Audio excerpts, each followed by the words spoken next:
नमस्कार दोस्तों, मैं विक्रांत चौधरी एसके बुक्स के यूट्यूब चैनल पर आपका स्वागत करता हूं। दोस्तों, हर बुधवार को आपके लिए करंट अफेयर्स की क्लास लेके आता हूं, जिसमें हम पिछले सप्ताह के इम्पोर्टेंट करंट अफेयर्स के क्वेश्चन पर चर्चा करते हैं। करंट अफेयर्स के साथ साथ दोस्तों इस क्लास में हम उन्हीं क्वेश्चन से संबंधित स्टैटिक जीके को भी सॉर्ट आउट करते हैं। तो सबसे पहले नज़र डाल लेते हैं सारणी पर किस फील्ड से कितने क्वेश्चन लिए गए हैं। टोटल 35 क्वेश्चन है दोस्तों।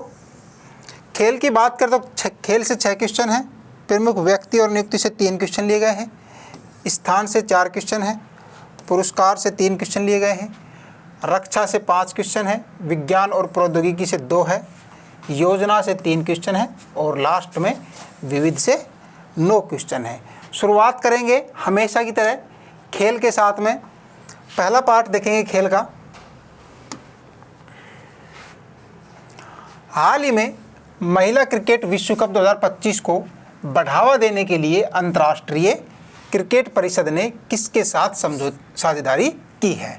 ऑप्शन आपके सामने हैं, आपको राइट आंसर देखना है। राइट आंसर क्या होगा आपको खुद का रिव्यू लेना है, उसके बाद हम नेक्स्ट पे चलेंगे। तो राइट आंसर आपने देख लिया है, क्या होगा right answer? Option C, Google. C option आपका इसमें राइट होगा। गूगल के साथ में ये साझेदारी की है। उद्देश्य की बात की जाए दोस्तों, किस उद्देश्य के साथ में साझेदारी की है? गूगल की तकनीक का उपयोग करके महिला क्रिकेट के प्रशंसक अनुभव को बढ़ाना है, उसे अधिक सुलभ और आकर्षक बनाना है तथा महिला क्रिकेट की बढ़ती गति को आगे बढ़ाना है। अब इसके आयोजन की बात करें दोस्तों हम, जो ये महिला क्रिकेट विश्व कप 2025 का है, ये आयोजन कब होगा? 30 सितंबर से 2 नवंबर तक इसका आयोजन किया जाएगा और भारत और श्रीलंका इसका संयुक्त रूप से मेज़बानी करने वाले हैं। इस बार दोस्तों जो प्राइज मनी है वो 4 गुना बढ़ा दी गई है। 2022 में जो प्राइज मनी 30 करोड़ रुपए थी, उसको बढ़ाकर 2025 में 122 करोड़ रुपए कर दिया गया है। जो विजेता टीम होगी उसको 40 करोड़ रुपए प्राइज मनी के रूप में मिलने वाले हैं। यहाँ पर दोस्तों बात करें अंतर्राष्ट्रीय क्रिकेट परिषद यानी कि आईसीसी की, तो इसका हेडक्वार्टर कहाँ पड़ता है? दुबई में पड़ता है और वर्तमान में इसके जो अध्यक्ष हैं वो कौन है? जय शाह है। क्लियर है? नेक्स्ट देखेंगे। हाल ही में भारत ने 19वीं विश्व युवा तीरंदाजी चैंपियनशिप में कौन सा स्थान प्राप्त किया है? ऑप्शन आपके सामने है, पहला, दूसरा, तीसरा और चौथा। तो 19वें नंबर का संस्करण था विश्व युवा तीरंदाजी चैंपियनशिप में। तो भारत का कौन सा रैंक रहा है? दूसरा। बी ऑप्शन आपका इसमें राइट आंसर होगा। ठीक है। आयोजन की बात करें तो विनिपेग कनाडा में पड़ता है, वहां पर इसका आयोजन किया गया था और भारत ने कुल 8 पदक जीते हैं, जिसमें 4 गोल्ड हैं, 2 सिल्वर हैं और 2 ब्रोंज मेडल है। ठीक है। दूसरा स्थान भारत ने हासिल किया है 19वीं विश्व युवा तीरंदाजी चैंपियनशिप में। इसका जो आयोजक हैं वो विश्व तीरंदाजी द्वारा इसका आयोजन करवाया जाता है। इसमें दोस्तों 63 देशों के लगभग 570 तीरंदाज इसमें पार्टिसिपेट कर रहे थे। भारत के जो सदस्य थे वो 24 सदस्यीय दल भारत का इसमें पार्टिसिपेट करने के लिए गया था, जिसमें भारत ने 8 मेडल जीते हैं, 4 गोल्ड, 2 सिल्वर और 2 ब्रोंज मेडल। पहले नंबर की बात की जाए रैंक में तो दक्षिणी कोरिया रहा है, उसने टोटल 17 मेडल जीते हैं। और जो 20वां विश्व युवा तीरंदाजी चैंपियनशिप यानी कि नेक्स्ट जो ये विश्व युवा तीरंदाजी चैंपियनशिप का आयोजन होगा वो अंत्याला तुर्की में 2027 में किया जाने वाला है। नेक्स्ट बात करेंगे। हाल ही में पैरा एथलेटिक्स चैंपियनशिप के लिए भारत का ध्वजवाहक नियुक्त किया गया है, वो किसे किया गया है? ऑप्शन आपके सामने है, धर्मवीर, प्रीति पाल, नवदीप सिंह और डी ऑप्शन है ए और बी दोनों। तो पैरा एथलेटिक्स चैंपियनशिप के लिए भारत का ध्वजवाहक नियुक्त कर दिया गया है, वो किसे किया गया है? राइट आंसर क्या होगा? ऑप्शन डी, ए व बी दोनों, यानी कि धर्मवीर और प्रीति पाल को भारत का ध्वजवाहक नियुक्त किया गया है। बात करें दोस्तों इसके आयोजन की तो 27 सितंबर से 5 अक्टूबर तक कहाँ पर होगा? नई दिल्ली के जवाहरलाल नेहरू स्टेडियम में इसका आयोजन किया जाने वाला है। इसमें जो भारतीय सदस्य दल रहेंगे वो 73 रहेंगे। धर्मवीर जी जो हैं वो पेरिस और पैरा ओलंपिक 2024 में क्लब थ्रो में F51 श्रेणी में गोल्ड मेडलिस्ट हैं। प्रीति पाल जी की बात करें दोस्तों तो ये पेरिस पैरा ओलंपिक 2024 में 2 कांस्य पदक विजेता हैं। और इस मौके पर दोस्तों नई जर्सी भी लॉन्च की गई है और इसका जो ब्रांड एम्बेसडर है वो कौन है? कंगना रनौत है। पीसीआई के अध्यक्ष की बात करें तो देवेंद्र झाझड़िया इसके वर्तमान में पैरा एथलेटिक्स चैंपियनशिप के अध्यक्ष हैं। क्लियर है? आगे देखते हैं। हाल ही में आयोजित राष्ट्रमंडल भारोत्तोलन में अजय बाबू वल्लूरी ने कौन सा पदक जीता है? ऑप्शन आपके सामने है, स्वर्ण, रजत, कांस्य, इनमें से कोई नहीं। तो अजय बाबू वल्लूरी जी ने कौन सा पदक जीता है? बताइए। Gold medal. ऑप्शन ए आपका इसमें राइट होगा। आयोजन की बात करें तो अहमदाबाद गुजरात में इसका आयोजन किया गया था और कौन सा संस्करण था? 30वें नंबर का ये संस्करण था। इसके अलावा बात करें दोस्तों अजय बाबू की तो ये 79 किलोग्राम वर्ग में ये पार्टिसिपेट कर रहे थे, जो कि इनके द्वारा टोटल 335 किलोग्राम भार उठाया गया था और इसके साथ इनको गोल्ड मेडल मिला है।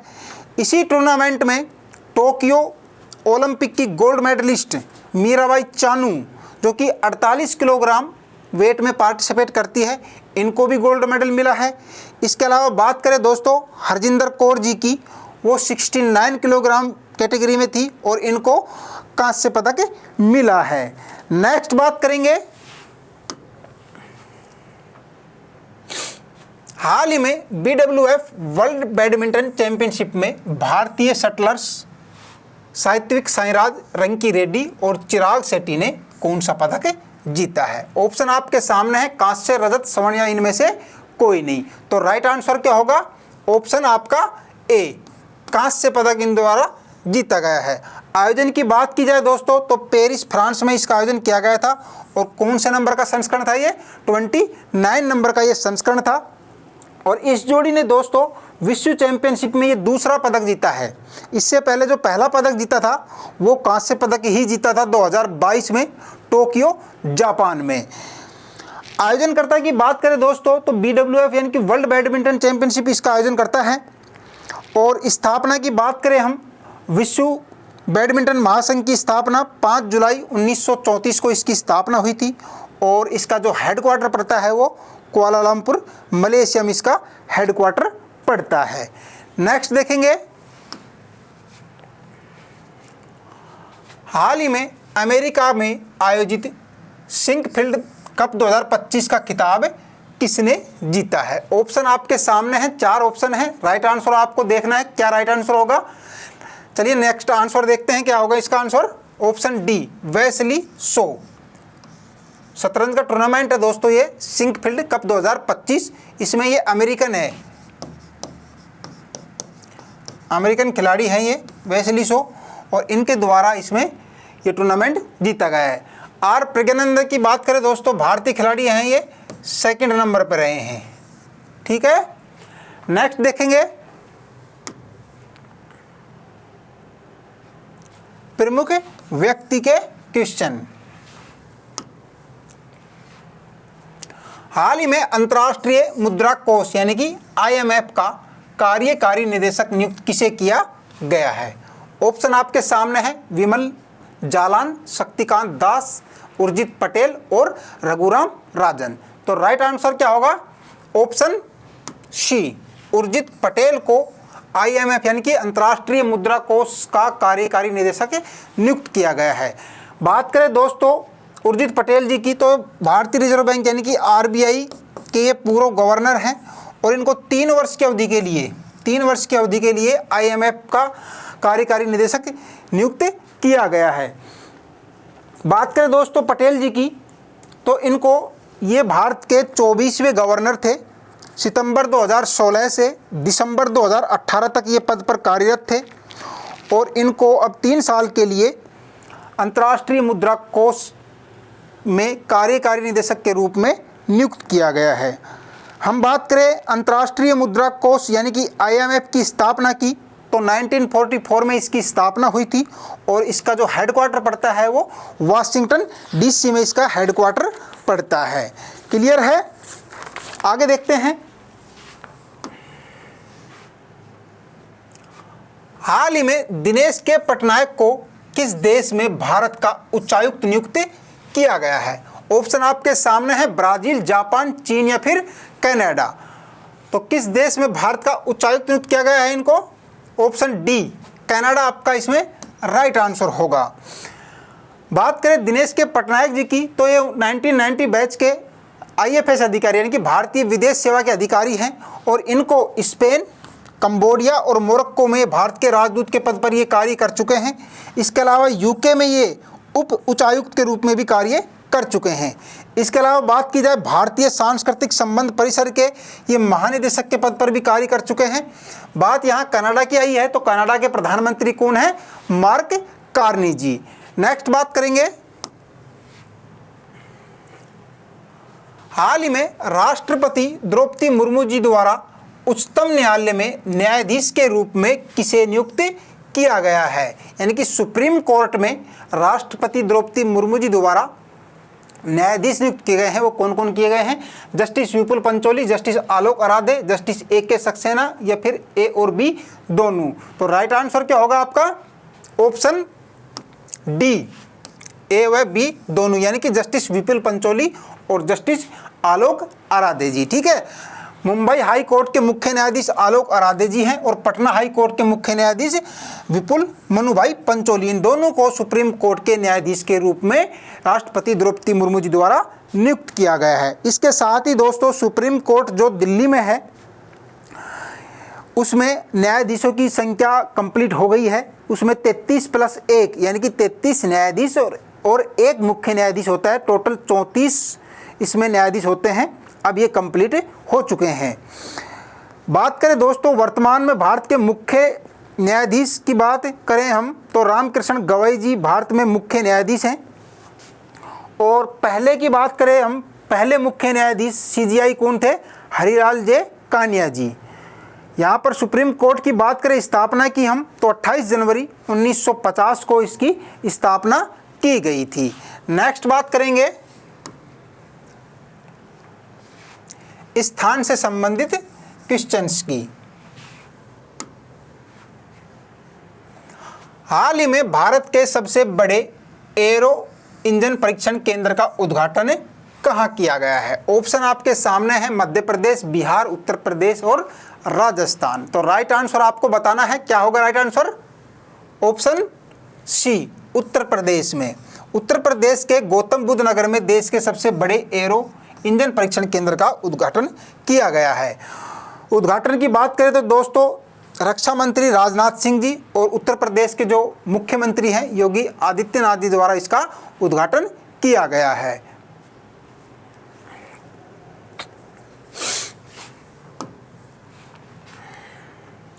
हाल ही में ब्रिक्स CCI हेल्थ केयर शिखर सम्मेलन का आयोजन कहाँ किया गया है? ऑप्शन है नई दिल्ली, भोपाल, जयपुर या फिर Mumbai. BRICS CCI health care शिखर सम्मेलन का आयोजन कहाँ किया गया है? राइट आंसर होगा ऑप्शन A नई दिल्ली में इसका आयोजन किया गया है। आयुष एवं स्वास्थ्य और परिवार कल्याण राज्य मंत्री कौन है? प्रताप राव जाधव ने ब्रिक्स CCI हेल्थ केयर शिखर सम्मेलन 2025 की अध्यक्षता की है। जो इस बार जो विषय रहा है वो परंपरा और नवाचार का सेतु, इस जो ब्रिक्स CCI हेल्थ केयर शिखर सम्मेलन का विषय रहा है। बात करें दोस्तों इसकी फुल फॉर्म की, तो ब्रिक्स CCI की फुल फॉर्म क्या होता है? BRICS chamber of commerce and industry. यह एक गैर लाभकारी गैर सरकारी संगठन है जो ब्रिक्स देशों और अन्य मित्र राष्ट्रों के बीच वाणिज्य और व्यापार को बढ़ावा देता है। 2025 में जो ब्रिक्स सम्मेलन की मेज़बानी की थी दोस्तों, वो किसने की थी? ब्राज़ील ने की थी। ब्रिक्स की स्थापना 2006 में हुई थी ब्रिक्स के नाम से। इसमें शुरू में 4 देश थे, ब्राज़ील, रूस, भारत और चीन। परंतु 2010 में इसमें साउथ अफ्रीका को सम्मिलित कर लिया गया, इसलिए ये पूरा बन गया ब्रिक्स। हेडक्वार्टर की बात करें तो शंघाई चीन में इसका हेडक्वार्टर है और इसमें जो नए सदस्य जुड़े हैं वो मिस्र, इथोपिया, ईरान, सऊदी अरब, संयुक्त अरब अमीरात। तो टोटल जो सदस्य देश जो हो गए हैं इसमें दोस्तों वो कितने हो गए हैं? 10 हो गए हैं। क्लियर है? आगे देखेंगे, हाल ही में 25वें संघाई सहयोग संगठन यानी कि SCO सम्मेलन कहाँ आयोजित किया गया है? ऑप्शन है भारत, चीन, जापान या उज्बेकिस्तान। 25वें नंबर का संघाई सहयोग संगठन का आयोजन कहाँ किया गया है? ऑप्शन आपका बी राइट होगा, चीन में किया गया है। चीन के तियानजिन शहर में 20 से ज़्यादा देशों के इसमें राष्ट्रपति और प्रधानमंत्री इसमें भाग लेने गए थे और अपने देश की तरफ से प्रधानमंत्री नरेंद्र मोदी जी गए थे। देख सकते हैं आप, सेंटर में ही खड़े हैं। इसका सम्मेलन का आयोजन कहाँ किया गया था? चाइना में। अब बात करें दोस्तों संघाई सहयोग संगठन की स्थापना की तो 1996 में इसको संघाई 5 के नाम से जाना जाता था, परंतु 15 जून 2001 को इसका नाम परिवर्तन करके क्या कर दिया? संघाई सहयोग संगठन यानी कि SCO।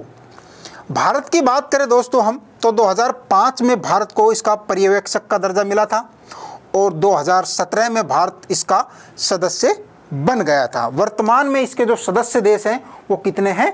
10 देश आते हैं। नेक्स्ट देखेंगे, हाल ही में आसियान भारत युवा शिखर सम्मेलन का 5वां संस्करण कहाँ आयोजित किया गया है? ऑप्शन आपके सामने है, असम, उत्तर प्रदेश, गोवा और महाराष्ट्र। तो 5वें नंबर का ये संस्करण था आसियान भारत युवा शिखर सम्मेलन का। तो इसका आयोजन कहाँ किया गया है? ऑप्शन सी, गोवा में इसका आयोजन किया गया है। किस उद्देश्य से किया गया है वो जान लेते हैं। युवाओं के बीच सहयोग और सहभागिता को बढ़ावा देना ताकि वे साझा चुनौतियों का सामूहिक रूप से सामना कर सके और साथ ही नए अवसरों का लाभ उठा सके। इस बार जो विषय रहा है इसका वो युवाओं को जोड़ना, हमारे भविष्य को आकार देना इसका विषय रहा है। नेक्स्ट देखेंगे, पुरस्कार से संबंधित क्वेश्चंस को।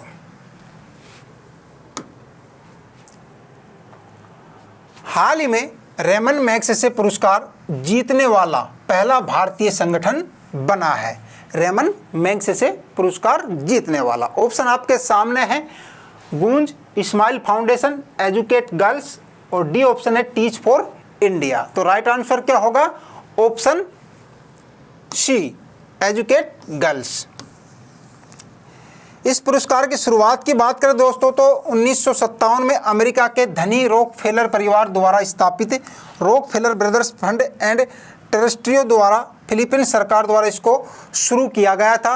और बात करें दोस्तों इस पुरस्कार में जो भारत का ये संगठन है एजुकेट गर्ल्स, इसको ये पुरस्कार मिला है। ये जो पुरस्कार है ये पहला भारतीय संगठन है प्राप्त करने वाला। यह एशिया का सबसे प्रतिष्ठित पुरस्कार पाने वाला पहला भारतीय संगठन बनकर एक ऐतिहासिक उपलब्धि हासिल की है। हम बात करें एजुकेट गर्ल्स की तो इसकी स्थापना 2007 में सफीना हुसैन जी द्वारा की गई थी। इसके हम कार्य क्षेत्र की बात करें तो यह संस्थान दूर दराज के गांवों में लड़कियों की शिक्षा पर केंद्रित है, जहां वह सांस्कृतिक रूढ़िवादिता को दूर करने और निरक्षरता को समाप्त करने का प्रयास करती है। उद्देश्य क्या है इसका? इसका लक्ष्य लड़कियों को शिक्षा, कौशल, साहस और क्षमता प्रदान करना है ताकि वे अपनी पूरी क्षमता हासिल कर सकें। इस संगठन ने 30,000 से अधिक गांवों में 20 लाख से अधिक लड़कियों को शिक्षा से जोड़ा है। तो ये भारत का पहला संगठन है एजुकेट गर्ल्स जिसको रेमन मैग्सेसे पुरस्कार मिला है। और ये जो पुरस्कार है इसको एशिया का नोबेल पुरस्कार के नाम से भी जानते हैं। नोबेल एशिया का, ठीक है, एशिया का नोबेल पुरस्कार के नाम से भी हम जानते हैं। नेक्स्ट बात करेंगे, हाल ही में किस राज्य पर्यटन ने आकर्षक सोशल मीडिया अभियान के लिए पाटा गोल्ड अवार्ड 2025 जीता है? ऑप्शन आपके सामने है, ओडिशा, असम, केरल और मध्य प्रदेश। तो किस राज्य ने पाटा गोल्डन अवार्ड 2025 जीता है? ऑप्शन सी, केरल राज्य ने। केरल पर्यटन को सबसे आकर्षक सोशल मीडिया अभियान के लिए प्रतिष्ठित जो पाटा गोल्डन अवार्ड है उससे सम्मानित किया गया है। केरल के जो पर्यटन मंत्री हैं मोहम्मद रियास, उन्होंने ये बैंकॉक में प्रोग्राम चला था, वहाँ पर ये पुरस्कार लेने के लिए गए थे। ठीक है, देख सकते हैं आप। आगे बात करेंगे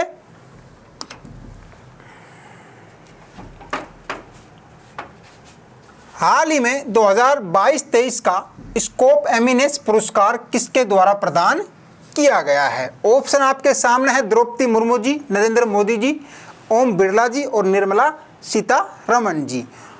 तो एमिनेंस पुरस्कार 2022-23 का किसके द्वारा दिया गया है? ऑप्शन ए, द्रौपदी मुर्मू जी द्वारा। राष्ट्रपति द्रौपदी मुर्मू जी ने नई दिल्ली में स्कोप एमिनेशन अवार्ड 2022-23 प्रदान किए हैं। यह पुरस्कार standing conference of public enterprise यानी कि स्कोप द्वारा स्थापित किए गए हैं। किस उद्देश्य के साथ में ये पुरस्कार वितरित किए जाते हैं? शासन, नवाचार और सतत विकास में उत्कृष्ट प्रदर्शन को सम्मानित करना ही इस पुरस्कार को देने का मुख्य लक्ष्य माना गया है। नेक्स्ट देखेंगे रक्षा से संबंधित क्वेश्चंस को।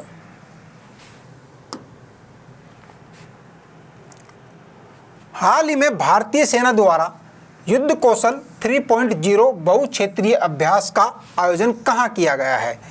तो राजस्थान, गुजरात, ओडिशा या फिर अरुणाचल प्रदेश। तो राइट आंसर आपको बताना है।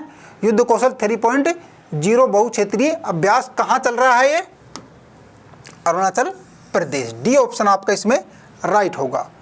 आयोजन की बात करें तो कामेंग क्षेत्र पड़ता है अरुणाचल प्रदेश में, वहाँ पर इसका आयोजन किया गया है। और ये युद्ध कौशल 3.0 है, इसकी विशेष पहचान स्वदेशी नवाचारों का एकीकरण रहा है। अभ्यास में दिखाया गया है कि किस प्रकार घरेलू रक्षा तकनीकी को तेजी से युद्ध क्षेत्र अनुप्रयोगों में बदला जा रहा है, जिससे रक्षा क्षेत्र में आत्मनिर्भर भारत का लक्ष्य मजबूत हुआ है। ठीक है, तो कौशल 3.0 जो है उसका आयोजन कहाँ किया गया था? कामेंग क्षेत्र अरुणाचल प्रदेश में है। नेक्स्ट बात करेंगे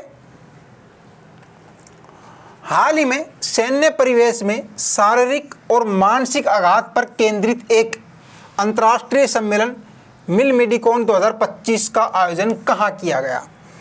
जयपुर, मुंबई, लखनऊ या फिर नई दिल्ली। तो कहाँ पर किया गया है?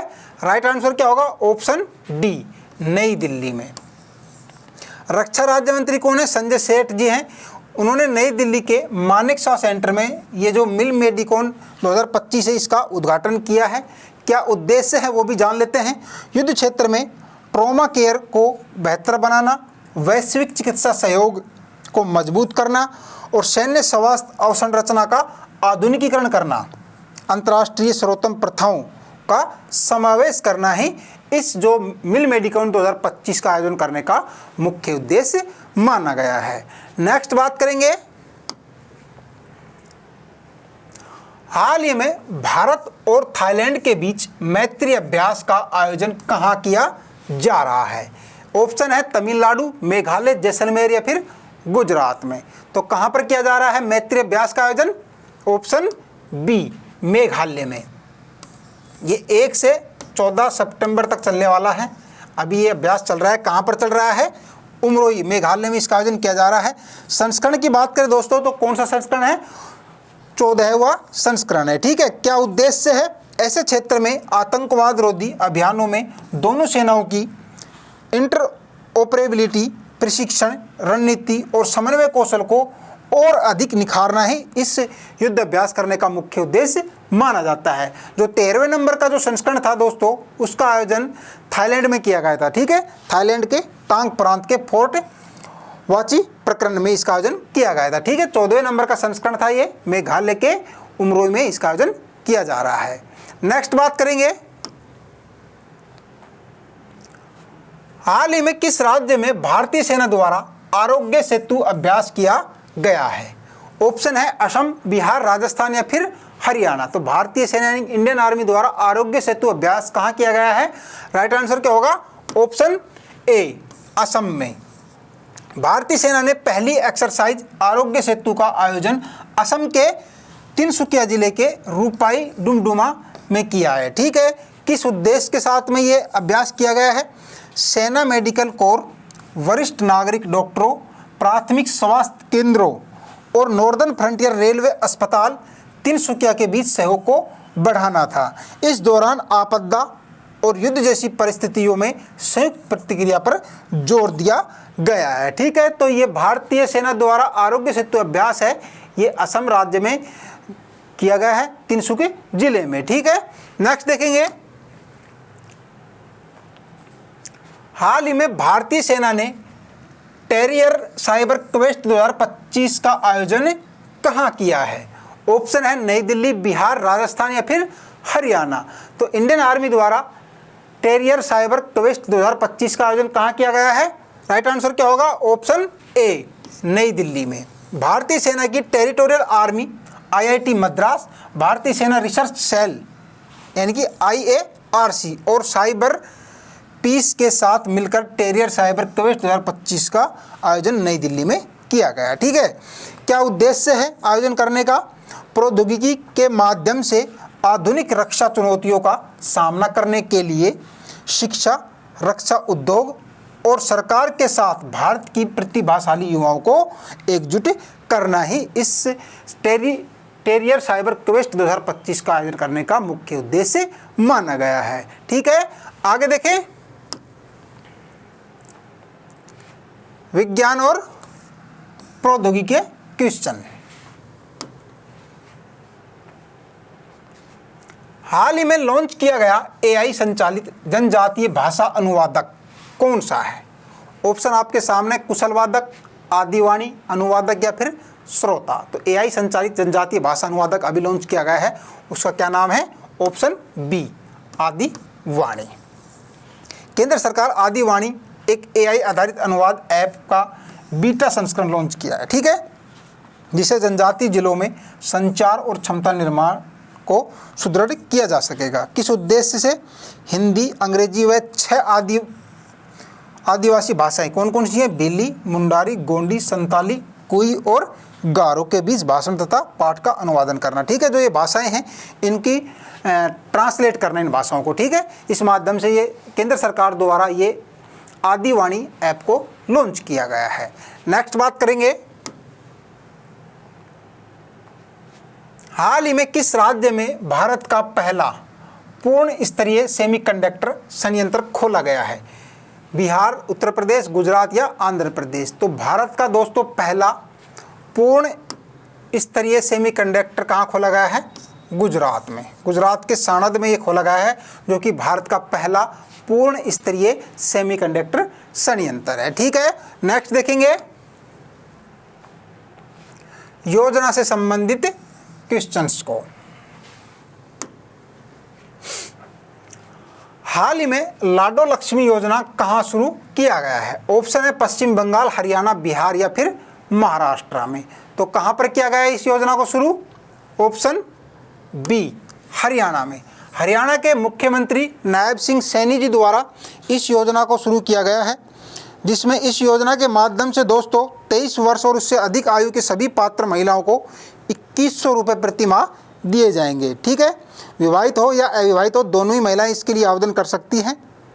और ये नहीं कि भाई एक ही परिवार में एक ही सदस्य इसके लिए अप्लाई कर सकता है, इसमें एक ही परिवार के कई महिलाएं योग्य होंगी तो वो भी इसके लिए अप्लाई कर सकती है। इसमें सरकार द्वारा 2100 रुपये की राशि दी जाने वाली है। ठीक है, आगे देखें,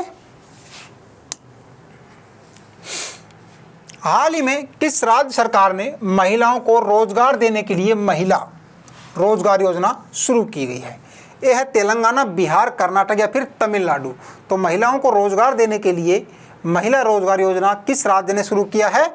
ऑप्शन बी, बिहार। बिहार सरकार द्वारा इसको शुरू किया गया है। इस योजना के माध्यम से दोस्तों महिलाओं को व्यवसाय शुरू करने के लिए शुरू में 10,000 रुपये प्रारंभिक राशि के रूप में दिया जाएगा और 6 महीने बाद उसका रिव्यू लिया जाएगा। अगर उनका बिजनेस अच्छा चलता है तो गवर्नमेंट के द्वारा 2 लाख रुपए का अतिरिक्त लोन दिया जाने वाला है। ठीक है, नीतीश सरकार द्वारा। नेक्स्ट देखेंगे,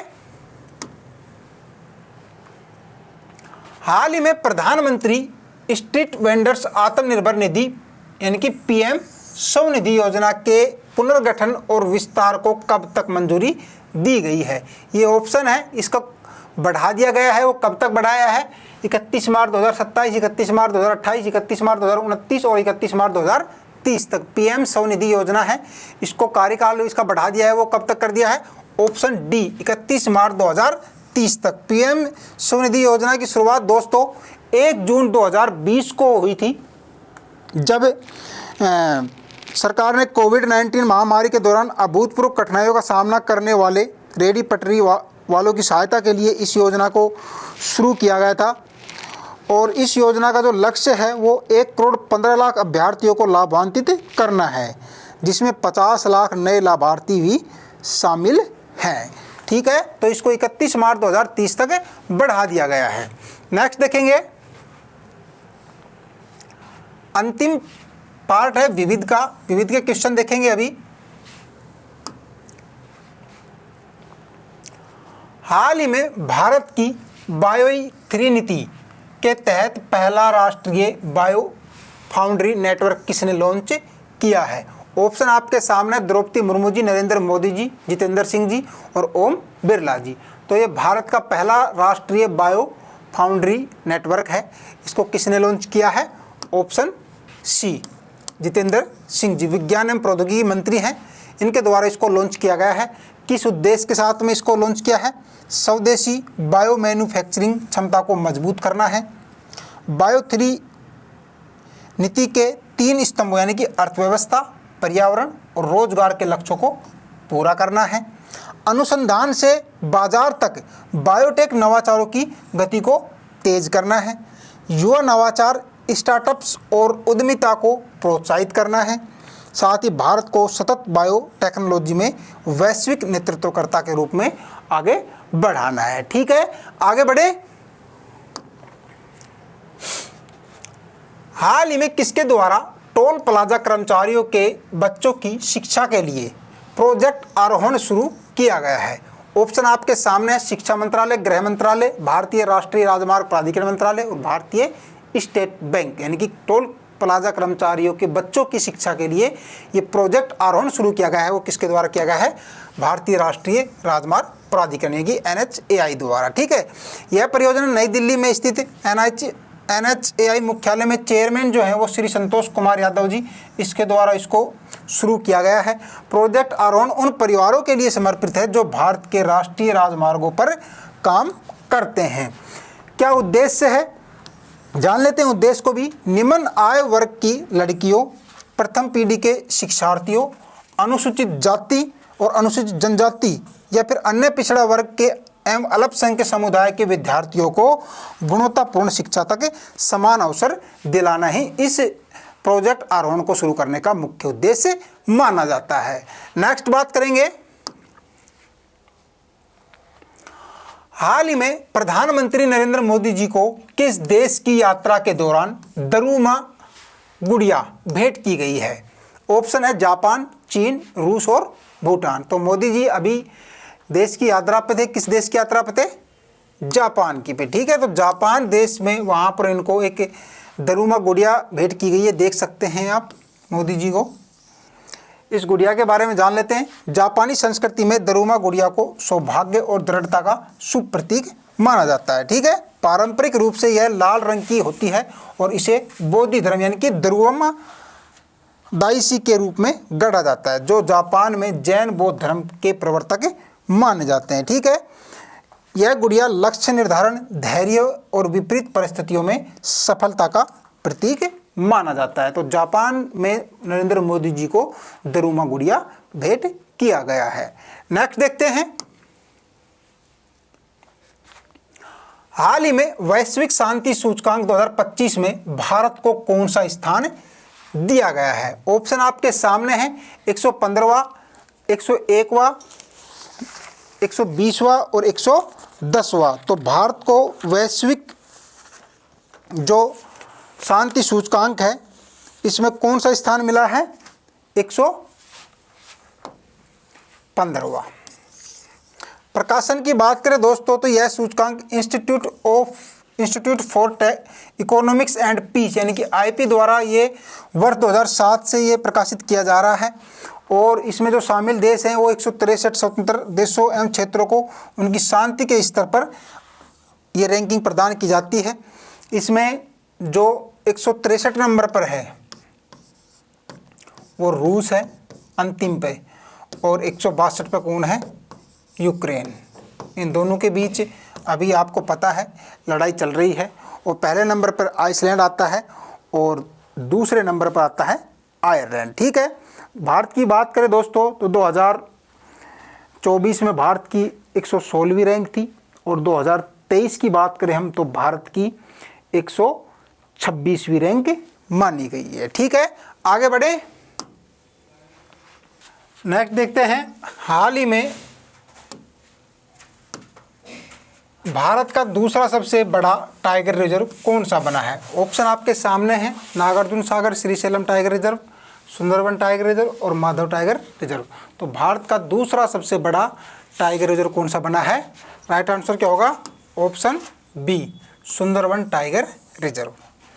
राष्ट्रीय वन्यजीव बोर्ड द्वारा बड़े विस्तार को मंजूरी मिलने के बाद में पश्चिम बंगाल स्थित सुंदरबन टाइगर रिजर्व आधिकारिक तौर पर भारत का दूसरा सबसे बड़ा टाइगर रिजर्व बन गया है। केंद्रीय पर्यावरण मंत्री भूपेंद्र यादव जी की अध्यक्षता में बोर्ड ने मौजूदा रिजर्व में 1044.68 वर्ग किलोमीटर क्षेत्र जोड़कर अब जो इसका क्षेत्रफल हो गया है दोस्तों वो 3629.57 वर्ग किलोमीटर हो गया है। इसके साथ ये देश का दूसरा सबसे बड़ा टाइगर रिजर्व बन गया है। अब बात करें दोस्तों यहाँ पर देश का सबसे बड़ा टाइगर रिजर्व की, तो देश का सबसे बड़ा टाइगर रिजर्व कौन सा है? Nagarjuna Sagar Srisailam tiger reserve. कहाँ पड़ता है ये? आंध्र प्रदेश राज्य में। हम बात करें सुंदरबन टाइगर रिजर्व की, तो इसकी स्थापना 1973 में वन्यजीव अभयारण्य के रूप में की गई थी, परंतु 1984 में राष्ट्रीय उद्यान के रूप में इसको स्थापित कर दिया गया था। बात करें 1987 की, तो 1987 में यूनेस्को की विश्व धरोहर स्थल में सुंदरबन टाइगर रिजर्व को शामिल कर लिया गया था। ठीक है, आगे बढ़े। हाल ही में किस राज्य में समय पर पेंशन वितरण के लिए ई भविष्य पहल की शुरुआत की गई है? ऑप्शन है तमिलनाडु, अरुणाचल प्रदेश, बिहार और हरियाणा। तो किस राज्य सरकार ने समय पर पेंशन वितरण के लिए ई भविष्य पहल की शुरुआत की है? ऑप्शन आपका बी, अरुणाचल प्रदेश सरकार ने। ठीक है, क्या उद्देश्य है? सरकारी कर्मचारियों को सेवानिवृत्ति लाभों का पारदर्शी, त्वरित और परेशानी मुक्त वितरण सुनिश्चित करना है। हम बात करें दोस्तों अरुणाचल प्रदेश के मुख्यमंत्री की, तो कौन है? पेमा खांडू जी वर्तमान में अरुणाचल प्रदेश के मुख्यमंत्री है। इसके अलावा हम बात कर ले राज्यपाल की, तो अरुणाचल प्रदेश के राज्यपाल कौन है?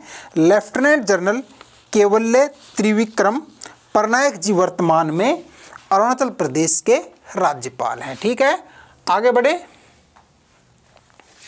हाल ही में SC/ST संसदीय समिति के राष्ट्रीय सम्मेलन का उद्घाटन किसके द्वारा किया गया है? ऑप्शन आपके सामने हैं। SC/ST संसदीय समिति का राष्ट्रीय सम्मेलन हुआ था और उसका उद्घाटन किसके द्वारा किया गया है? ऑप्शन बी, ओम बिड़ला जी द्वारा। ठीक है, कहाँ पर आयोजन किया गया था? भुवनेश्वर, उड़ीसा में इसका आयोजन किया गया था। और जो इसका उद्देश्य था वो देश भर की SC यानी कि अनुसूचित जाति, ST अनुसूचित जनजाति समुदायों के लिए जो कल्याणकारी योजनाएं और कानून हैं उन पर विचार करना है और देखा जाएगा कि इन योजनाओं में से क्या लाभ मिल रहा है और अगर कुछ कमी रह गई है तो उसको बेहतर किया जाए। इसी के लिए इस सम्मेलन करने का मुख्य उद्देश्य माना गया है। और इस सम्मेलन में दोस्तों केंद्रीय जनजातीय कार्य मंत्री जुवाल ओराम जी भी पार्टिसिपेट कर रहे थे और ओम बिड़ला जी जो हैं लोकसभा अध्यक्ष हैं, उनके द्वारा इसका उद्घाटन किया गया था। ठीक है, आगे बढ़े। हाल ही में स्थानीय निकाय चुनावों में पिछड़े वर्गों को 42% आरक्षण किसने प्रदान किया है? ऑप्शन है हरियाणा, उत्तराखंड, तेलंगाना और असम सरकार। ठीक है, तो 42% आरक्षण किसके द्वारा दिया गया है? Option C. तेलंगाना सरकार द्वारा अनुसूचित जाति को समूह में बांटा है 1, 2 और 3 में।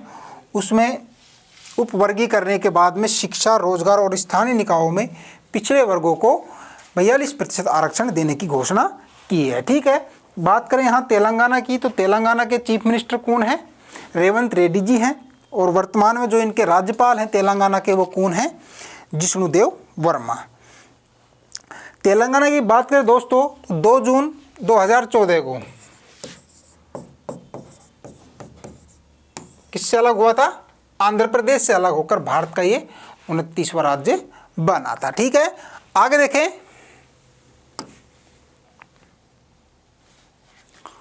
हाल ही में भीख मांगने को अपराध घोषित करने वाला देश का पहला राज्य कौन सा बना है? ऑप्शन है मध्य प्रदेश, राजस्थान, तेलंगाना और मिजोरम। भीख मांगने को अपराध घोषित करने वाला देश का पहला राज्य कौन सा है? मिजोरम। मिजोरम सरकार ने विधानसभा में चर्चा के बाद एक नया कानून बनाया है।